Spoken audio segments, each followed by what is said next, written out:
Now, this attitude to the inanimate, or to the sub-intelligent, as we deign to call nature, is the key of the whole thing.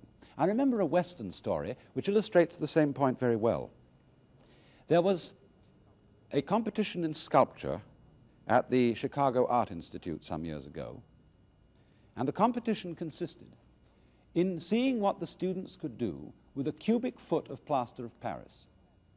Now, can you imagine anything more uninviting than a cubic foot of plaster of Paris, a textureless, white, flat material?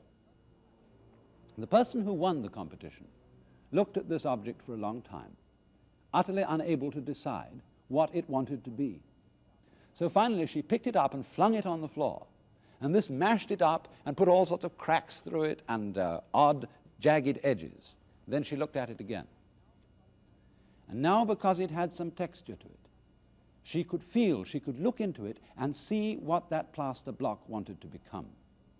You know, it's rather the same way, perhaps when you're lying in bed early in the morning and roving your eyes over cracks and blotches on the ceiling or patterns in a cretonne curtain, and you begin to see figures in them that were not put there intentionally. And in this way, the rough surface that has come there by nature begins to suggest ideas which you take up and develop. And this faculty, which we call eidetic vision, is what the gardener and the artist, the rock artist, inspired by Zen, employs. Now, what about the dwellings that are put near these gardens? Here, too, man does not put up buildings which make him look a stranger in his environment. The whole art of Zen is to put up buildings that look as if they belonged in their place. As, for example, this temple, a Zen temple in Kyoto, which, with its thatched roof and the particular style of roof architecture, perfectly fits in with its surroundings. It doesn't, as we say proverbially, stick out like a sore thumb. It isn't that man is so, as it were, humble or masochistic that he doesn't, as it were, have the spirit to assert himself.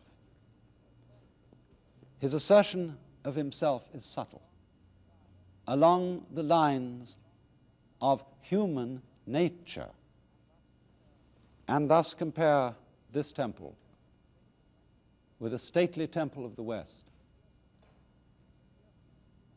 piercing the sky with stone walls shutting out the day and the surrounding country. Canterbury Cathedral, where, as a matter of fact, I lived for many years. Noble, austere, grand, but nevertheless contrary to nature.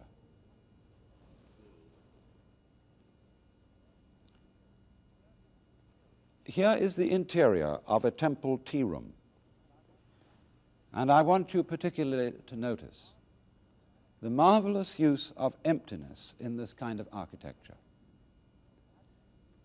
Perhaps it isn't easy to see clearly, but in the very center of the picture there is a pillar, and that pillar is a tree trunk with nothing more than the bark removed.